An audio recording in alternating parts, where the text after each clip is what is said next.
Guys, అందరికీ నమస్తే. ఈ రోజు నేనైతే టెంపుల్ కి వెళ్ళాను. ఇది మురళీనగర్ లో ఉన్న వైభవ్ వెంకటేశ్వర స్వామి టెంపుల్ కి అయితే వెళ్ళాను. ఇది చాలా ఫేమస్ టెంపుల్ అండ్ ప్రతి విగ్రహం చాలా మంచిగా అయితే డిజైన్ చేశారు. అండ్ ఈ విగ్రహం చూస్తే మీకు ఒక మూవీ గుర్తొస్తుంది. లాస్ట్ లో చెప్తా అండ్ దగ్గర మళ్ళీ చూపిస్తాను గాయస్. టెంపుల్ అంతా ఒక లుక్ అయితే వేసేద్దాం రండి. అండ్ ప్రతి ఒక్కటి డిజైన్స్ ఆర్కిటెక్ట్ చాలా బాగా చేస్తారు తెలుసా గాయస్. అంతా చాలా వివరంగా కూడా మనకు అర్థమవుతుంది. అండ్ ఎన్నో ఇయర్స్ నుంచి అయితే ఈ టెంపుల్ ఇక్కడ ఉంది. చాలా బాగా ఫేమస్ కూడా అయ్యింది. అండ్ చూడడానికి ఇది ఎలా అనిపిస్తుంది, చిన్న తిరుపతి లాగా అనిపిస్తుంది. అండ్ కొత్తగా అక్కడ ఫిషెస్ ని కూడా పెంచుతున్నారు గాయస్, అది కూడా చూసేయండి. అండ్ నేను ఇంకా లోపలికి వెళ్ళిపోయి బొట్టు అయితే మిర్రర్ లో చూసి పెట్టుకున్నాను. ఇంకా మిర్రర్ కనబడితే ఆబ్వియస్లీ అమ్మాయిలు ఎప్పుడు మిర్రర్ ముందు ఉంటారు, అందులో నేను ముందు ఉంటాను. అండ్ అందరూ దేవుడికి అయితే మంచిగా బ్లెస్సింగ్ తీసేసుకోండి, ఎందుకంటే యాక్చువల్ గా క్యాప్చర్ కూడా చేయకూడదు. నేను చూడకుండా క్యాప్చర్ అయితే చేశాను. అండ్ ప్రసాదం కూడా తినేసాను. చాలా టేస్ట్ గా అనిపిస్తుంది గాయస్ ప్రసాదం మాత్రం.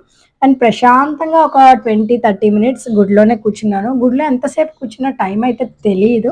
మళ్ళీ మీకు చూపిస్తా విగ్రహం అన్నాను కదా, ఇది దశావతారం మూవీలో బీచ్ లోపలికి వెళ్ళిపోదు కదా విగ్రహం, అదే. అండ్ ప్రసాదం అయితే మా పెదనాన్న అక్కడ వర్క్ చేస్తారు, నాకైతే ప్రసాదం ఇస్తారు. ఇంకా రిటర్న్ అయిపోతున్న టైంలో మా ఇంటి దగ్గరలో స్మార్ట్ బజార్ ఉంటుంది, మంచి ఆఫర్స్ ఉంటాయి గాయస్. సో అలా వెళ్ళి ఒక లుక్ అయితే వేసేసుకొని కొంచెం కావాల్సిన గ్రాసరీస్ అయితే తీసేసుకున్నాను.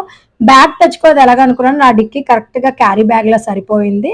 అండ్ ఇంకా క్యూట్ మినీ ఫ్యాన్ వెళ్తున్నప్పుడు నాకైతే కనపడింది. ఆంటీ ఒకసారి ఆడుకోవచ్చా అంటే అన్నారు. ఈచ్ వన్ 50 రూపీస్ అన్నారు. నేనైతే తీసుకొని మంచిగా ప్రెస్ చేస్తూ ఫ్యాన్ అయితే కొద్దిసేపు ఎంజాయ్ చేశాను. ఇంతే ఈ రోజు mini blog. Thanks for watching.